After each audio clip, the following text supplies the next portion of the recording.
Prince Philip is one of the British monarchy's most controversial figures. Decidedly old school and occasionally inappropriate. Can you tell the difference between Yes, he is brusque and he can be abrupt. And yes, he sometimes says some things which are totally out of order. A stark contrast to the modern, younger royal family. But before he joined the House of Windsor, Philip's life was an epic tale of war. Several people were executed, and Prince Philip's father looked very likely to suffer the same fate. Illness and tragedy. Philip's mother was clearly falling into a state of mental decline. Abandonment. His father was living with a mistress in Monte Carlo. And heroism.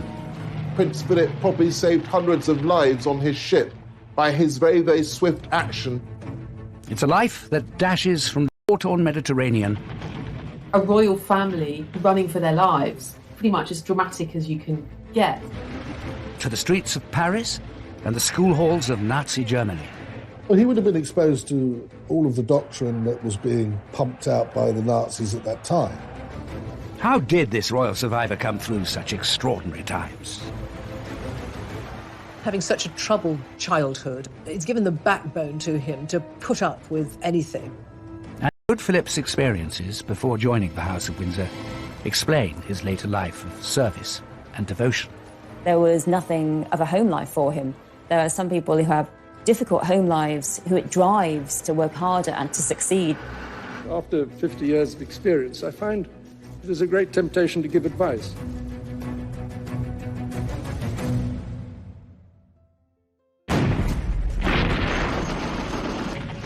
Turkey in 1922.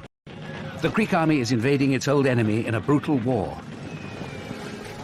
One of the army's leading figures is the Greek prince, Andrea, who has recently become father to baby Philip. Prince Philip's father was a major general in the Greek army who were invading part of Turkey, Anatolia, but there was a huge military setback and the Greek forces had to flee to the coast. Following the army's humiliating retreat from Turkey, the pro-monarchy Greek government is overthrown and its leaders are held responsible for the disaster. In the aftermath of this coup, several of the people were court-martialed and executed, including a former prime minister, a former foreign minister, several of sort of top generals. And when the execution was carried out, they all stood incredibly bravely and stared at the firing squad. Prince Philip's father... For Philip, suddenly, really the rug is pulled beneath his family's feet. Philip's father's life is only spared by the court when his cousin, the British King, George V, intervenes. Somewhat surreptitiously, I think, George V was very instrumental in organising the escape from Greece of his cousins, including Philip, a babe in arms, who was taken onto this ship. Of course, there was no cot, no crib for him, and so the sailors engineered a cot for him out of old fruit crates. It is a dramatic start in life for Prince Philip.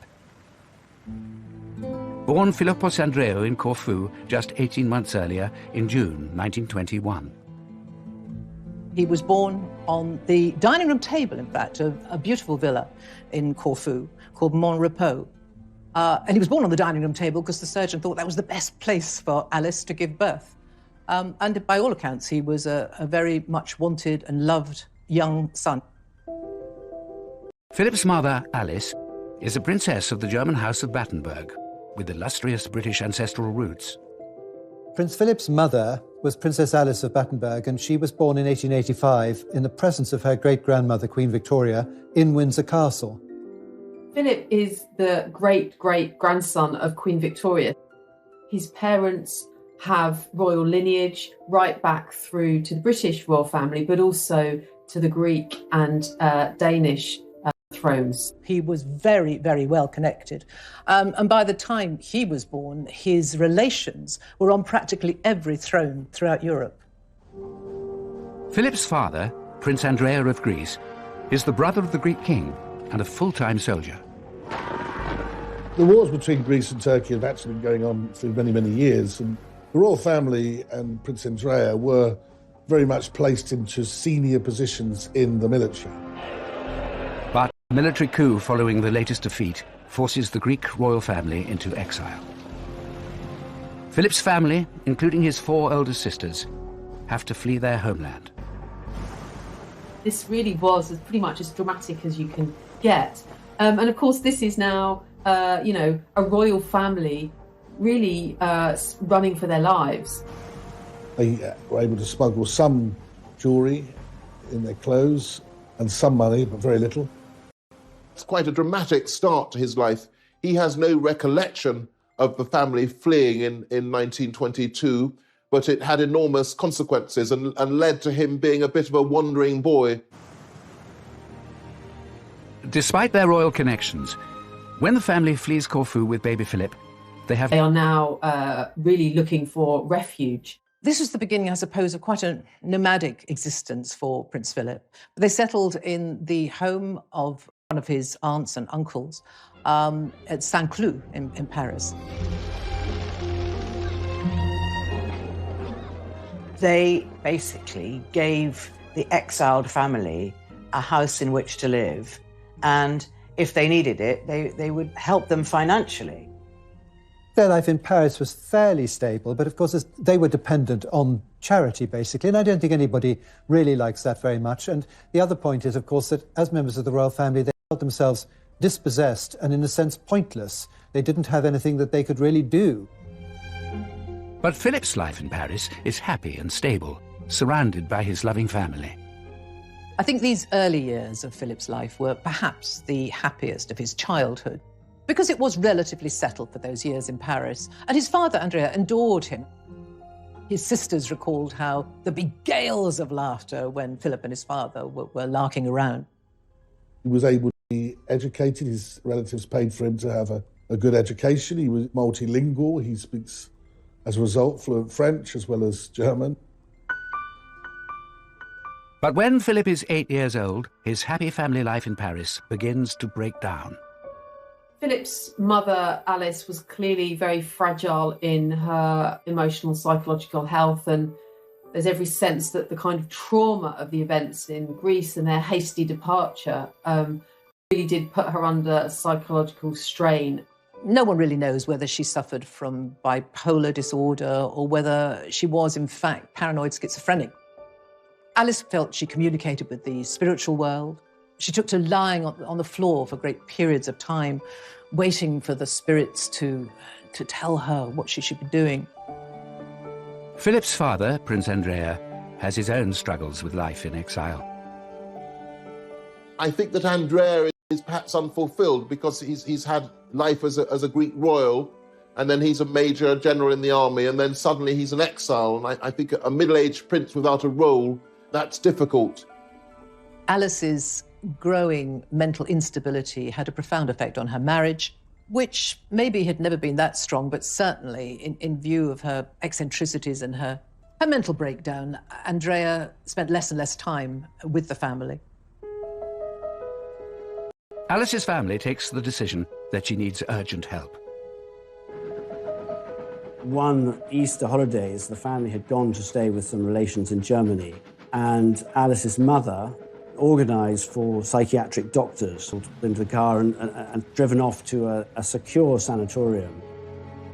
As a result, his father then seemed to somewhat abandon the family. Bear in mind, his sisters were older now, and it was just that Philip was quite young. Philip loses first his mother and then his father, all before his 9th birthday.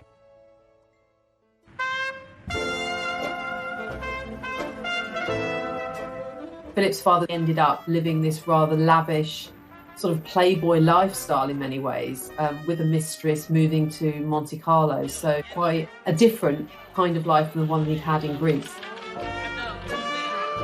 Philip would see little of either his mother or his father for the rest of his childhood. Prince Philip, as a boy, seemed to take all this in his stride. He was a very cheerful, mischievous, practical joker, and it didn't seem as though he was especially affected by it. I talked to Prince Philip and he said, and I think this is very significant really, my mother was ill, my father was away, so I had to get on with it. And that really is what he's done all his life. Child psychologists would say that he built himself a sort of shell around himself where he could function as this outwardly cheerful person, but he didn't want to have people ask him about how he was feeling, and that would tend to bring out sort of irritation and anger from him. With his parents unable to take care of him, Philip's family now has to decide where the 9-year-old boy should go. Decisions that will shape the rest of his life.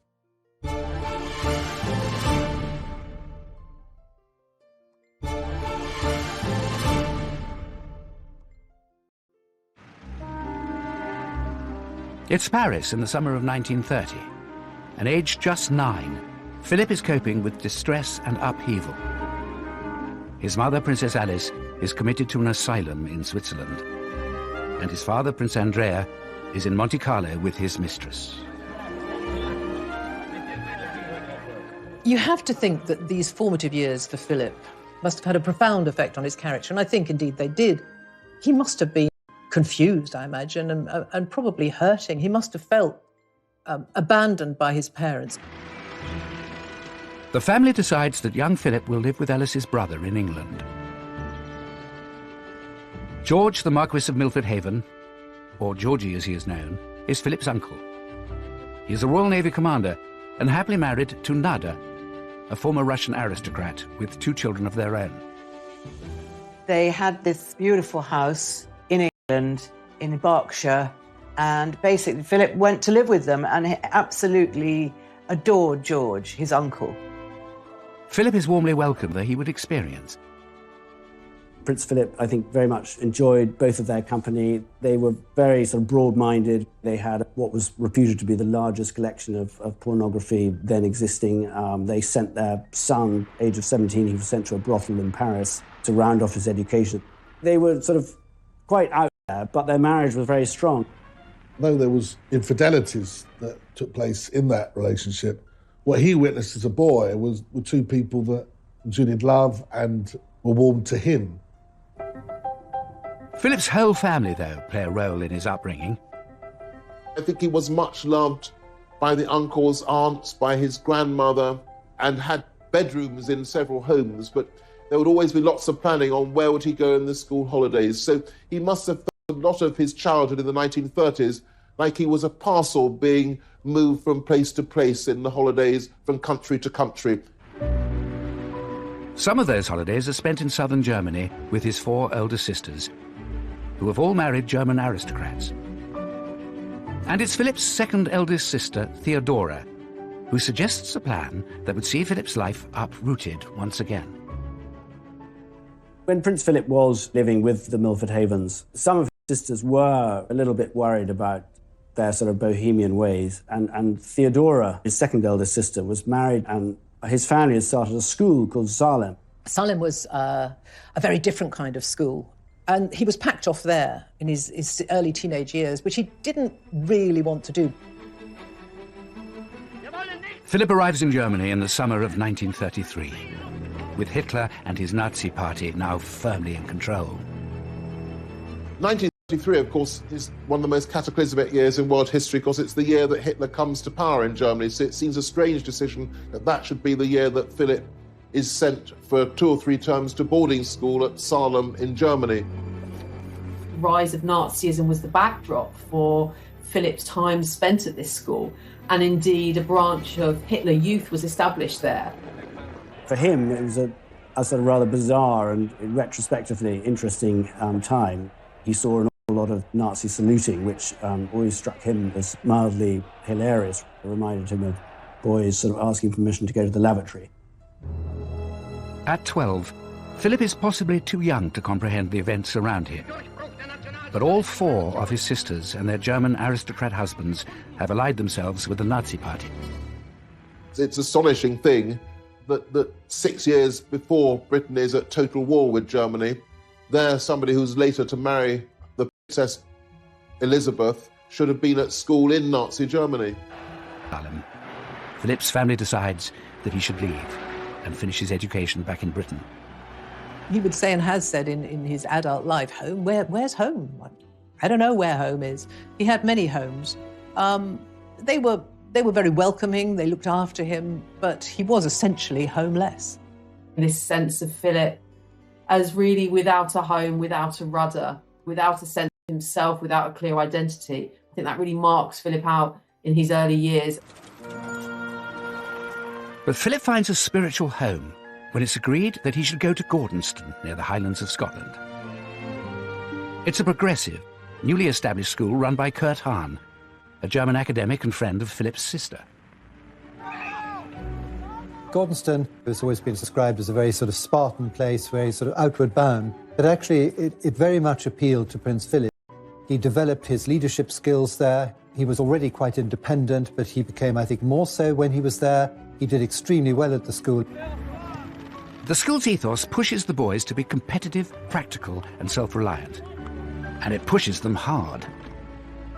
Gordonston was tough, it was exacting, it was very physical. It wasn't just an experience for the mind, it was also one for the body. It was about feeling things, cold showers, waking up early, being pushed to the physical limit. And I think there Philip would have found a sort of distraction perhaps from his emotional pain. Gordonston was a very, very unusual school in its time. It wasn't your typical British boarding school. It was no Eton or Winchester, but it very much was part of moulding Philip in the outdoorsy, direct person that he became. Philip embraces the Gordonston regime, but the trauma that has marked his life is set to return. It was while Philip was at Gordonston that there was a family tragedy which profoundly affected him, as it did the whole of the family. One of his sisters, Cecile, was coming with her husband and children over to the UK for a wedding. He was called into his headmaster's study to be told that his sister and her husband and her mother-in-law and her 2 boys had been killed in this plane crash. Prince Philip, on hearing the news, didn't break down. His sorrow was that of a man. But I think in Prince Philip's case, it was a sort of indication of how everything else in his life had hardened him in a way. Philip is 16 at the time of Cecile's death. He travels to the funerals at the height of Nazi Germany. Prince Philip, it must have been awful for him to know that he'd lost not only his sister, but his brother-in-law and his little nephews. The funeral was a sad affair, obviously, but a very strange affair, really, for him. The streets were behind his sister's coffin, and he was this sort of forlorn figure in a sort of black overcoat. And within a year of losing his sister and her family, Philip suffers another unexpected bereavement. Shortly after Cecile's death, his favourite uncle, George Milford Haven, died of bone cancer. That's a double tragedy, really, for Philip. And, he had to move on again. Life was just sort of one awful event after another, really, but he seemed to come through them all, and he sort of managed to remain a sort of outwardly cheerful young person. Philip develops an effective coping strategy to deal with the difficulties he faces: the stiff upper lip.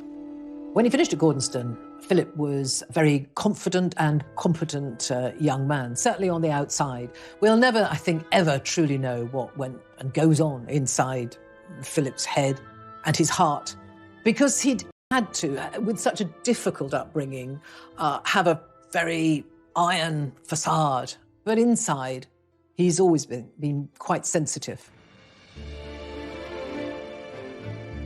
The void in Philip's life left by the death of his uncle is soon filled by George's younger brother, Lord Louis Mountbatten, who will become highly influential in the course of Philip's life. Lord Louis Mountbatten, the younger brother, really did take a lead in his life, and he was a great mentor. Mountbatten was a real doer. He was somebody who had great ambition, great talent, great networking.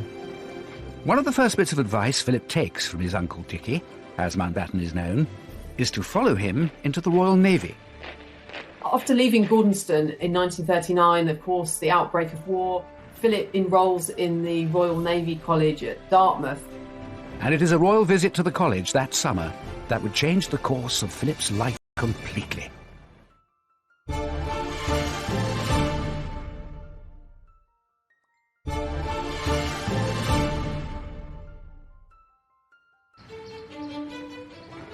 Prince Philip begins his training at Dartmouth's Royal Naval College in May 1939, 4 months before the outbreak of World War II. I think aged 18, he's already a very, very self-sufficient man. These difficulties which have befallen him have toughened him up. He has the advantage of being devastatingly good-looking. He's very, very blonde in those early pictures, and already he's become a bit of a magnet for young women. The young cadet's charms are on full display when the royal family visits the academy in July. His uncle, Dickie Mountbatten, arranges for Philip to entertain the princesses, Elizabeth and Margaret. They played a few games, put over the nets, and suggested they do the same. And by all accounts, Elizabeth was smitten. She wrote to Philip to thank him for looking after her and Margaret. And then Philip wrote back. It was his cousin. She was a good contact to have. She was eventually going to be Queen of England. So Philip isn't a fool. So they started sending letters to each other. But Elizabeth is only 13 years old, too young for any serious romantic interest. Besides, Philip has other things on his mind. Less than 6 weeks after that fateful meeting, Britain declares war on Germany. We tried again and again to prevent this war. And for the sake of peace, we put up with a lot of things happening which ought not to have happened. Philip, of course, could have joined the Greek navy. He was still a prince of Greece and one of the heirs to the Greek throne. And I think increasingly in the late 1930s, Philip felt that he was English. He felt he was British. So it was the Royal Navy that he was going to be in at the beginning of the Second World War. In early 1940, Philip is sent to sea. At first to the Indian Ocean to escort convoys of soldiers. But the young midshipman is eager to be in the thick of the action. And by the following year, he gets his wish. He's transferred to a battleship in the Mediterranean to join the fight against the Italian Navy. There was one particular battle, the Battle of Matapan, which really saw the end of Italian involvement. The Italians took such a pasting, and Prince Philip was in charge of the searchlights during a night engagement. 2 or 3 Italian ships were destroyed in quick succession, with Prince Philip directing the searchlight so effectively that these Italian ships were well illuminated and promptly destroyed. 19-year-old Philip's skill with the searchlight earns him an official commendation, and he is honoured with the Greek War Cross.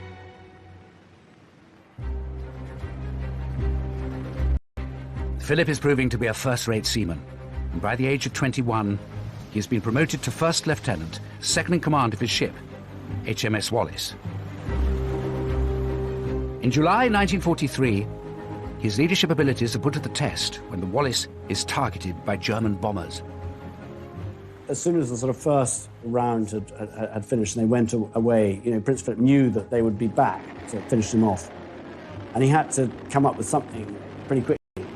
And he prepared a raft with other officers, and they lit burning torches, flares at the end of the raft with smoke coming out, and they set the raft off and sailed very, very quickly, completely dark in the other direction.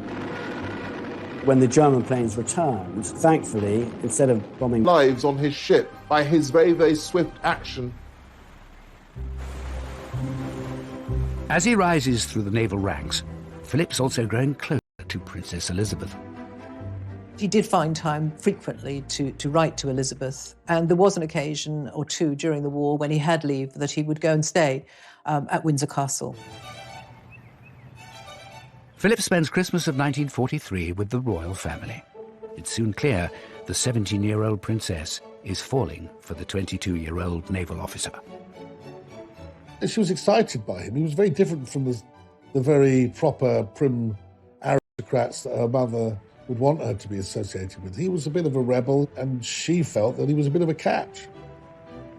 She fell desperately in love with him. She thought he was marvellous. He was a war hero, he was good-looking, he was kind, just everything she'd ever wanted.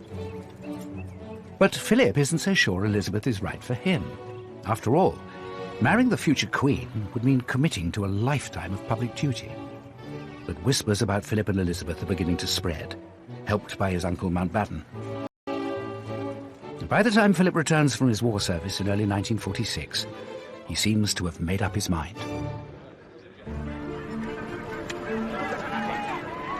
I think if you're sixth in line to the Greek throne, if you've only got about £600 in the bank, if you haven't got a settled home of your own, the chance of marrying the very attractive, intelligent, bright, sparky heir to the most prestigious monarchy in the world. I don't think that's a terrible opportunity.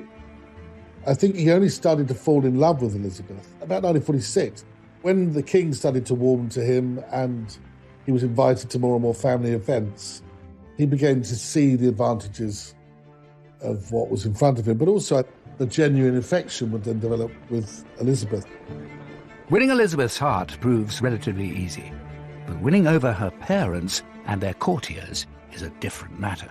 When everyone realised that Prince Philip was a serious prospect for Princess Elizabeth, there really was panic in the British establishment. He was not at all the type they expected, and there's a lot of distrust of him in the royal household, in the royal family, in the government. Philip is seen as an outsider, someone who didn't go to the right schools, doesn't have any money, and is far too outspoken to be a true British gentleman. Philip was from a foreign royal family. He had been brought up in sort of military ways.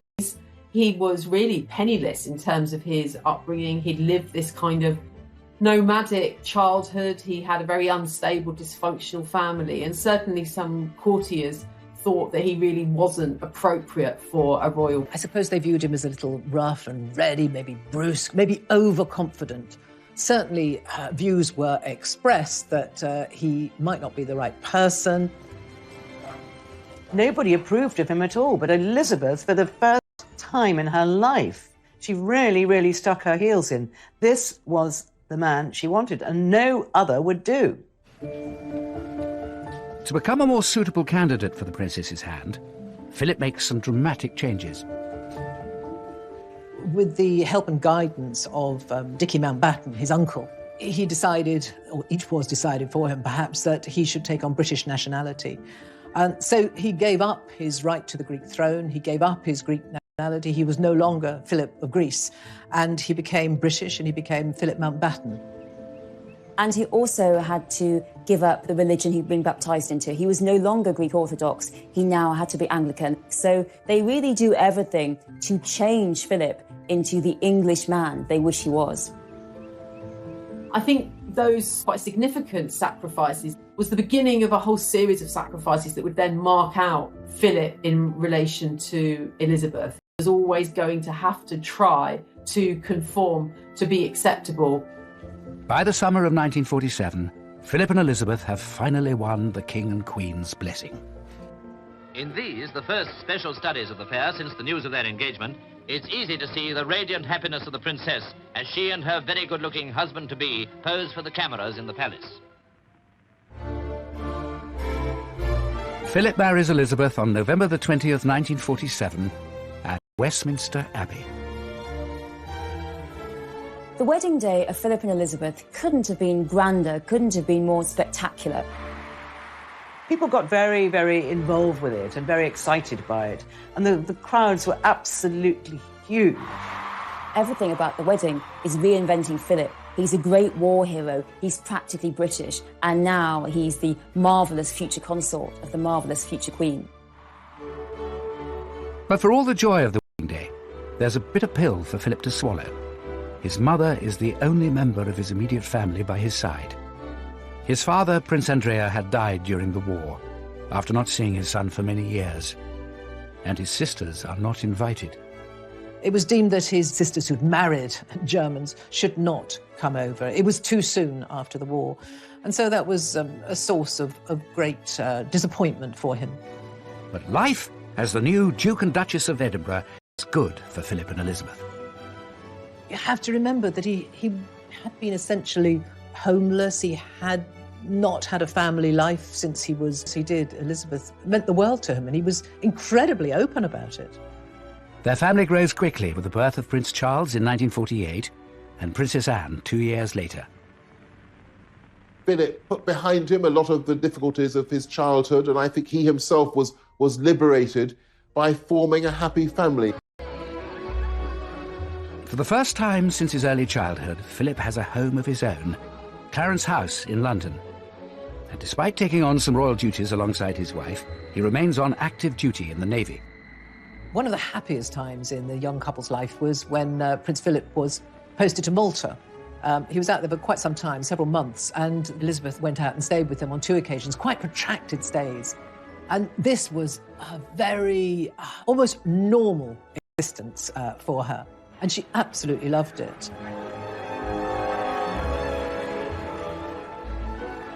They had wonderful times that they would go to dances, they would drive, often without bodyguards. I think there were very, very happy times for Philip and Elizabeth between 1947 and 1952.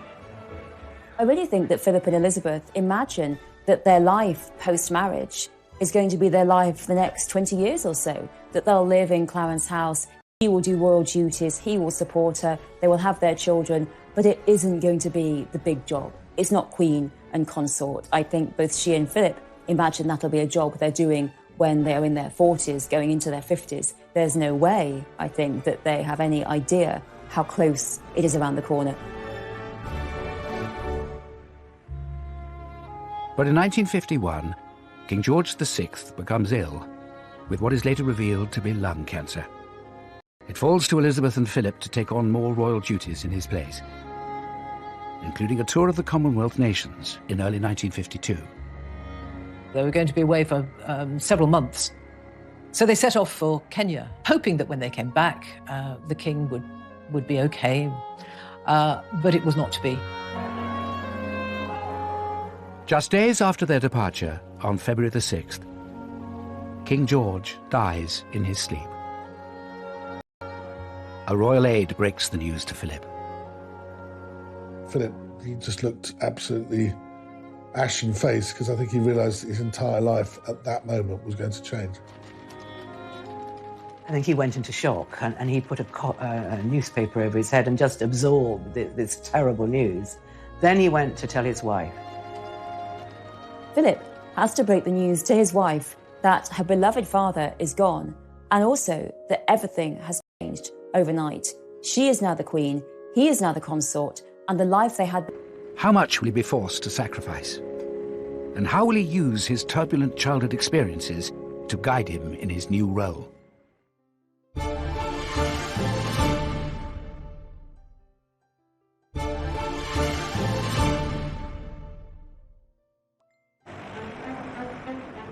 As the new Queen and the Duke of Edinburgh land in England from Kenya, following the death of George VI, they have to confront the reality of their new lives. Their entire life changed. When they arrived on the tarmac at London Airport, Elizabeth came down the steps first, and Philip hung back. And then, of course, the realization that the rest of his life, he was going to be 2 steps behind his wife, must have really hit him.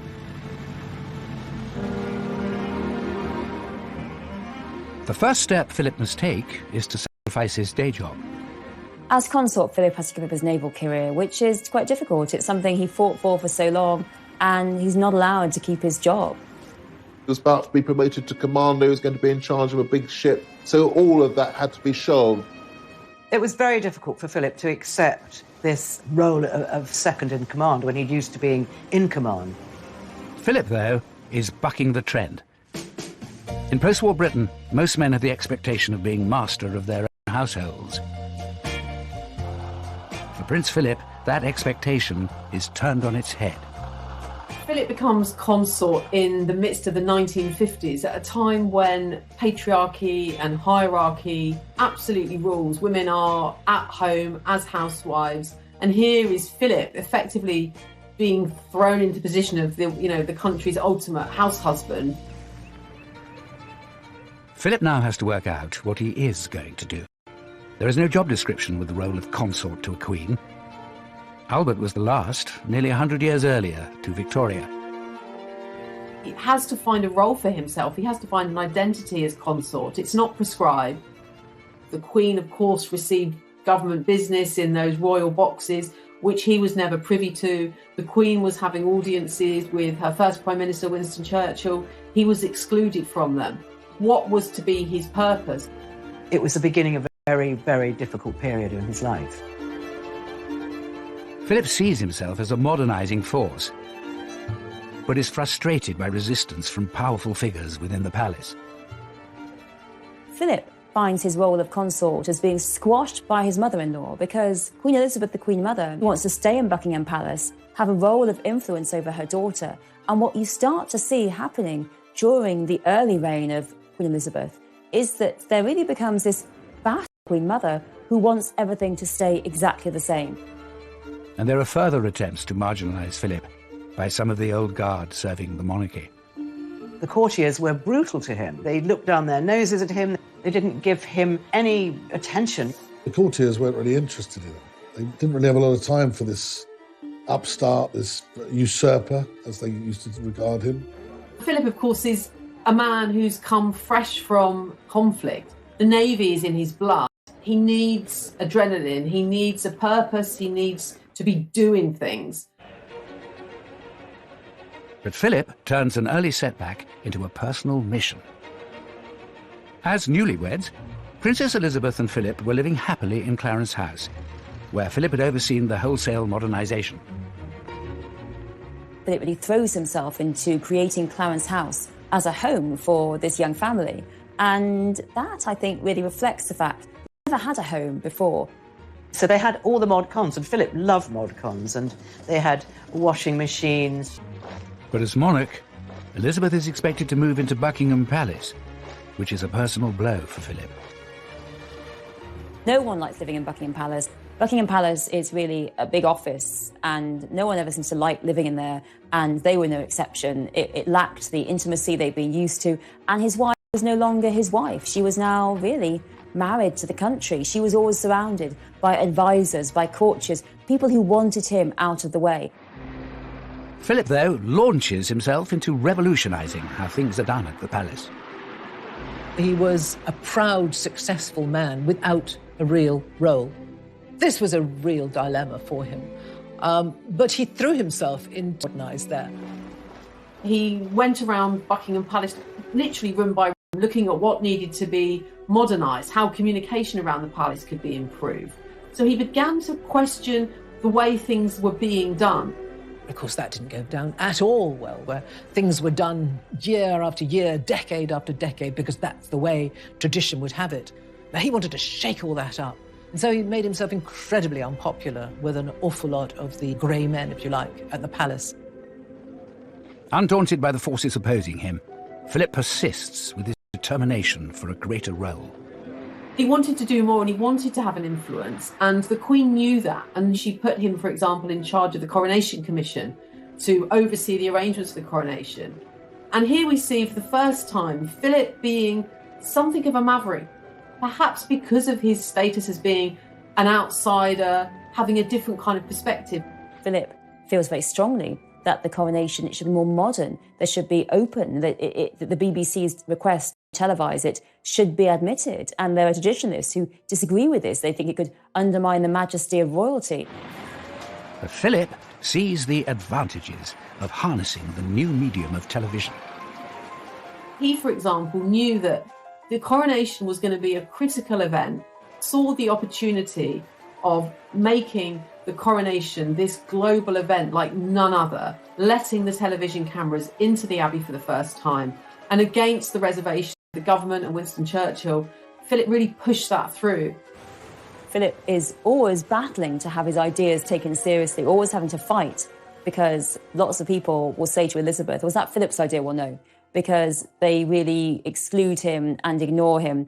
For almost 2 days and nights, the crowds had been assembling in sunshine and rain for the moment when the young Queen, radiant in her exquisite gown, left the palace for Westminster Abbey. The coronation takes place on June the 2nd, 1953, with television cameras capturing every moment.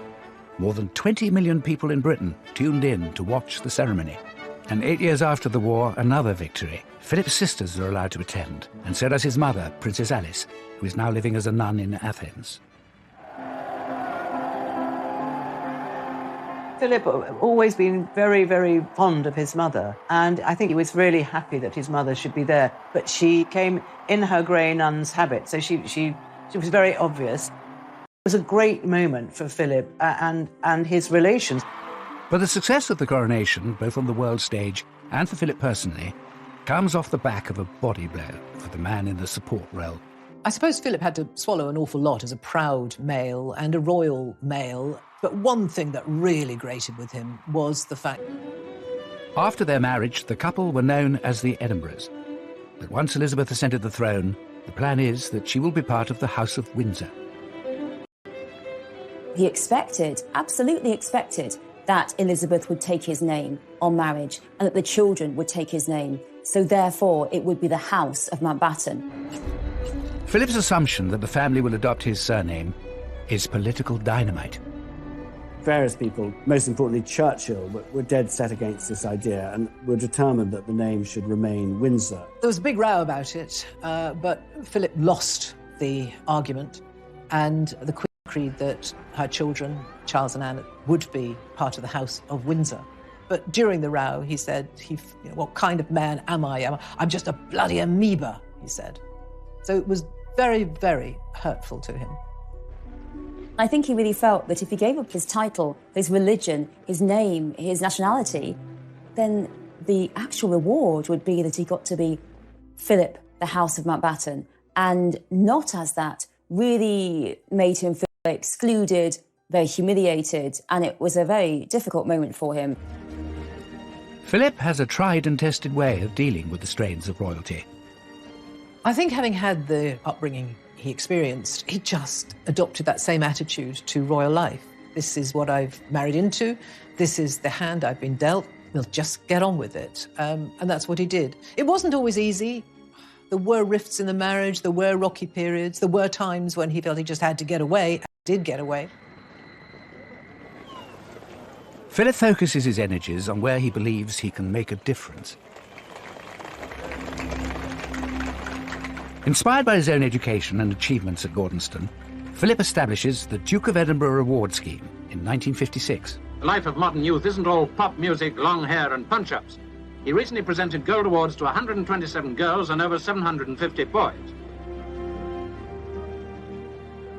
He wanted to empower youth. He wanted them to meet the challenges that were facing them. Not in a pampered way, but in a way to try to engage them in society. But Philip finds that he still has his detractors wanting to curb his ambitions. The politician actually says to him, "This sounds rather like the Hitler Youth," and what a thing to say. It really brings home the anti-German xenophobia there was in Britain at the time. And the fact was that Philip, who'd fought so bravely on the side of the Allies, and that, I think, really reflects how often Philip was blocked openly and subtly and was constantly subject to these people saying, no, stay in that corner, just smile and wave. With his modernizers head on, making tours of inspection, his thoroughness was often inclined to startle. But now we're used to his rather specialised approach, and we see him here showing his particular interest in industry. Prince Philip was always, from a very young age, fascinated by science and technology. His uncle Georgie also loved to make things, and Philip, as a young boy, would be so happy to go into the workshop and see him making model steam engines, designing all sorts of things. I think this is where Philip's love of design came, actually. He's literally toured the country at different points, visiting factories, speaking up about British engineering, British science. Ladies and gentlemen, it is clearly our duty as citizens to see that science is used for the benefit of mankind. Prince Philip had this great enthusiasm. It came from the heart, sort of spokesman on behalf of British scientists and British industry, and became a very effective advocate for industries in the period after the Second World War. By the late 1950s, Philip has cemented his position in the monarchy, bolstered by being made a Prince of the United Kingdom by the Queen in 1957. But after a turbulent childhood and a difficult move into the royal household as a young man, how will these challenging times shape Philip in the long years ahead?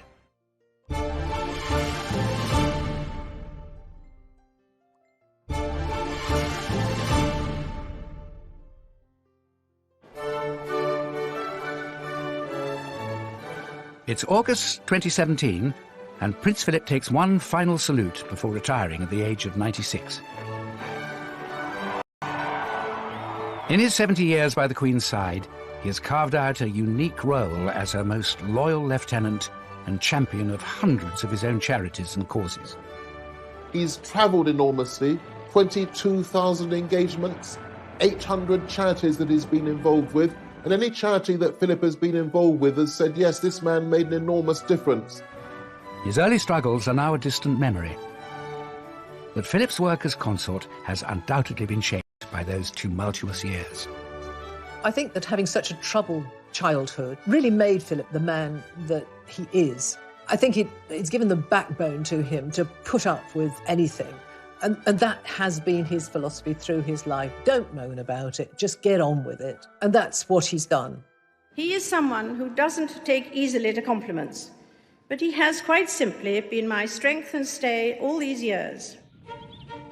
Philip's experience weathering the storms of his childhood has stood him in good stead throughout his royal career. Never more so than in the 1990s, when the royal family was rocked by a series of crises. Philip tries to help. He writes to Diana saying that he understands what it's like to be outside of the royal family, to be seen as an outsider. The sort of things that he wrote to her about were the difficulties that he had had when he had joined the family, the pressures that he'd been under, how he understood the pressures that she would feel. Philip's intervention was not enough to save the marriage. Charles and Diana officially separated in 1992, a year so bad for the royal family that the Queen called it horrific, although she said it in Latin. It has turned out to be an annus horribilis. But worse was to come in 1997, when Princess Diana was killed in a car accident in Paris. Her young sons were staying at Balmoral with Prince Philip and the Queen when they received the terrible news. There was probably no one better qualified or better placed to help William and Harry after the death of their mother than their grandfather, Philip. You have to remember that he had essentially lost his mother when he was just coming up to 9, when she was committed to a sanatorium. His father also virtually abandoned him. So he was very empathetic, obviously, towards his grandsons, William and Harry. Another tragedy from Philip's childhood may have been on his mind when it came to advising the boys about the funeral procession. Prince William and Prince Harry weren't terribly keen on the idea of walking in the procession. Prince Philip took the long view, and he said, I think, when you're older, that you would very much regret not walking behind your mother's coffin. Philip had done it himself behind his own sister's coffin, aged 16, walked behind Cecile's coffin, devastated, full of pain. It's a very sweet moment when Prince Philip puts his arm round William as they go under Admiralty Arch. Although people, when you look back, think it was something too much for Prince Harry to do, and he himself has reflected upon that, I suspect as he gets older, he'll be pleased that he did it and that he listened to the wise counsel of his grandfather, somebody who I think has experienced great tragedy in his life. The dark days of the 1990s hurt the royal family's standing with the British public. Prince Philip plays an important role in helping restore the family's popularity in the 21st century, perhaps motivated by his own experience of how quickly a nation can turn against its monarchy. His family were thrown off the Greek throne and he had to flee in a packing box. So I think that he was always conscious of that and always conscious that even though the British monarchy seemed so stable, that it could be knocked off its perch. Philip came from the European royal. They were having their kingdoms taken away. And he felt very much that the British royal family must stick together. They must all work together for the common aim, which is the good of the monarchy. In 2020, the royal family is facing new challenges, not least the departure of the Duke and Duchess of Sussex. The Duke and Duchess of Sussex have announced they intend to step back as senior members of the royal family. I think we all know from recent history that becoming part of the British royal family is not easy. Diana bailed out, Fergie bailed out, Harry and Meghan have both left royal duties. It's not easy, but I think Philip really made the best of it. On the occasion of their golden wedding anniversary, Philip gives an insight into one of his guiding principles. The main lesson that we've learned is that tolerance is the one essential ingredient of any happy marriage. It may not be quite so important when things are going well, but it is absolutely vital when things get difficult. Prince Philip's life has never been smooth sailing. Beginning with exile and abandonment, through his wartime heroics and early battles with the royal establishment, to the tempestuous years of the 1990s. But it's these storms that have given him the resilience and the strength to succeed in his role. guiding his family, supporting the Queen, and serving the country for more than 70 years.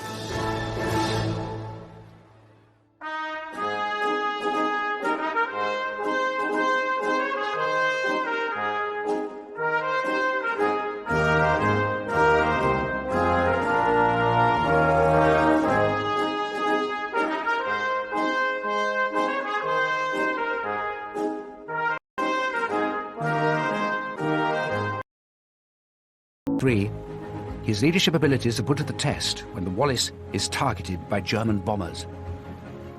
As soon as the sort of first round had finished and they went away, Prince Philip knew that they would be back to finish him off. And he had to come up with something pretty quickly.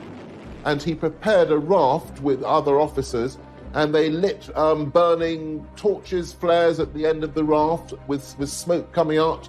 And they set the raft off and sailed very, very quickly, completely dark in the other direction. When the German planes returned, thankfully, instead of bombing lives on his ship by his very, very swift action. As he rises through the naval ranks, Philip's also growing closer to Princess Elizabeth. He did find time frequently to write to Elizabeth, and there was an occasion or two during the war when he had leave that he would go and stay at Windsor Castle. Philip spends Christmas of 1943 with the royal family. It's soon clear the 17-year-old princess is falling for the 22-year-old naval officer. She was excited by him. He was very different from the very proper, prim aristocrats that her mother would want her to be associated with. He was a bit of a rebel, and she felt that he was a bit of a catch. She fell desperately in love with him. She thought he was marvellous. He was a